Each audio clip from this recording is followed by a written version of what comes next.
Assalamualaikum warahmatullahi wabarakatuh. Monggo kita ngaos sesarengan wonten ing wekdal menika kita deres Quran surat An-Nazi'at ayat setunggal ngantos dumugi ayat 26. A'udzu billahi minasyaitonir rajim. Kula nyuwun pangreksa dumateng Gusti Allah saking panggodanipun setan ingkang dipun ranjam. Bismillahirrahmanirrahim. Kelawan asma Allah ingkang Maha Mirah, Maha Asih. Wan-nazi'ati gharqa. Demi malaikat kang jabut nyawa kanthi keras. Wan-nasyitati nashta. Demi malaikat kang jabut nyawa kanthi alon-alon. Was-sabihati sabha. Demi malaikat kang tumurun saka langit kanthi banter. Fas-sabiqati sabqa. Lan malaikat kang disiki luwih banter. Wal mudabbirati amra. Lan malaikat kang ngatur urusan dunya.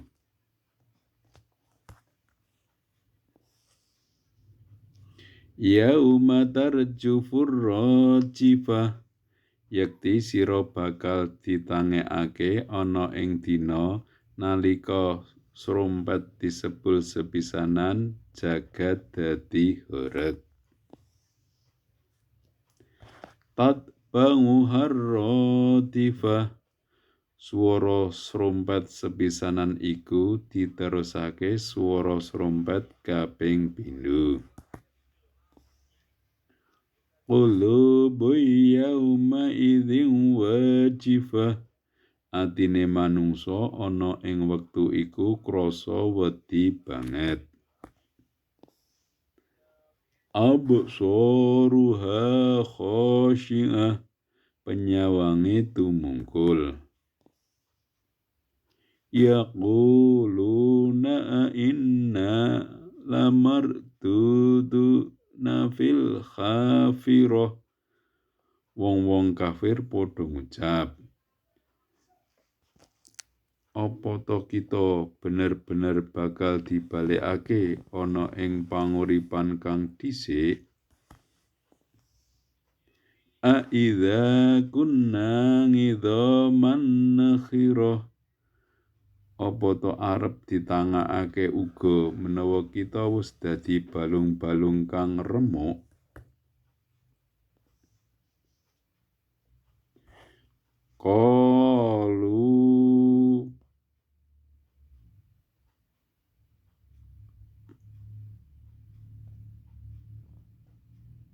Qalu tilka idzan karratun khasirah. Dheweke ngucap, yen kaya mengkono iku bali kang gawe rugi. Fa inna ma hiya zajratun wahidah.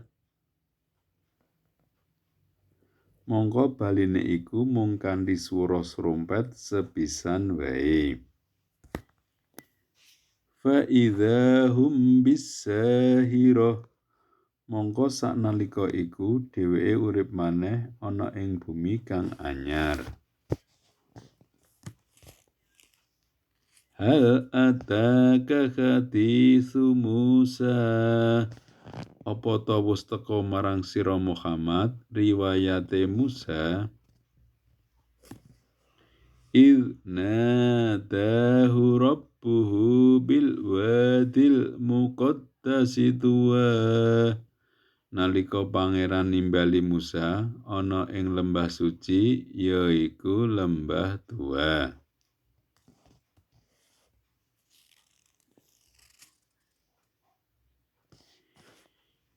Idhab ila fir'auna innahu tagha. Lunga sira nekani Fir'aun. Saktemene dheweke wis ngliwati batas. Faqul halaka ila anta zakka. Mongko ngucapa marang dheweke. Apa ta ana pepengenanira kanggo nyuceni ati sangka kesesatan?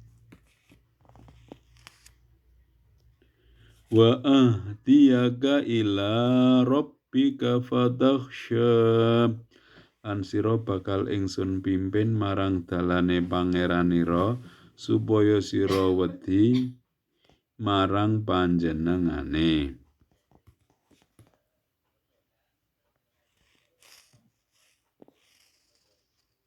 Fa'arahul ayatal kubra. Banjur Musa ngetokake marang dheweke mukjizat kang gedhe. Fakadzdzaba wa 'asa. Ananging Fir'aun maido lan maksiat. Tsumma adbara yasna. Banjur dheweke mungkur sarta usaha nantang Musa. Fakhasyara fanada. Banjur dheweke ngumpulake pemimpin-pemimpine banjur padha ngundang marang kaume. Faqala ana rabbukumul a'la. Sinambi ngucap, ingsun pangeranira kang paling dhuwur. Fa akhadhahu Allahu nakalal akhirati wal ula. Mongko Allah paring hukuman marang dheweke kanthi azab ing akhirat lan siksa ana ing donya. Inna fi dzalika la'ibratan liman yakhsha. Saktemene kahanan kaya mangkono iku ngemot piwulang tumrap wong kang wedi marang Allah. Antum asyaddu khalqan amis sama'u banaha. Apa ta penciptaanira kang luwih hebat utawa langit kang wis dibangun panjenengane?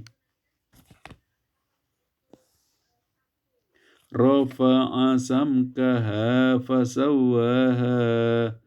Panjenengane kang wis nduwurake bangunane lan banjur nyempurnakake. Wa aghtasa lailaha wa akhraja dukhaha.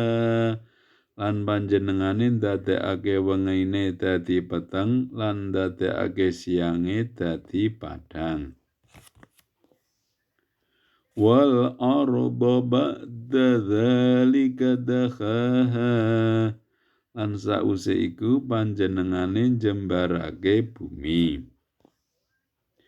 Akhraja minha ma'aha wa mar'aha. Sangka bumi iku panjenengane mancarake banyu lan diuripake tetukulane. Wal jibala arsaha. Lan panjenengane nancepake gunung-gunung kanthi bakoh. Mata'al lakum wa li'an'amikum. Kabeh iku kanggo kesenenganira lan kanggo kewan-kewanira. Fa idza ja'atit tammatul kubra. Mongko menawa bebaya gedhe utawa kiamat wis teka,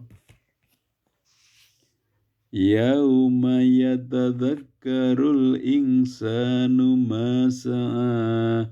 Yaiku ana ing dina nalika manungsa kelingan marang apa wae kang wis ditindakake.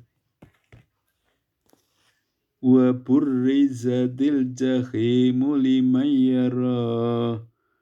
Lan naraka diketokake kanthi jelas marang saben wong kang ndelengake. Fa amma man tagha, mongko dene wong-wong kang liwati bates wa atharul hayatad dunya lan luweh mentingake panguripan donya fa innal jahima hiyal ma'wa, mongko sak temene naraka jahim papan panggonane.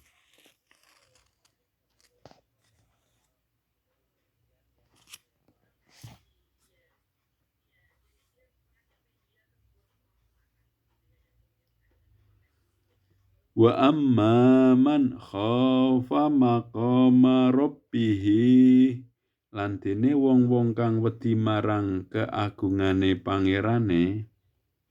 Wa nahan nafsa anil hawa, lan padha nahan pepenginan hawa nafsune.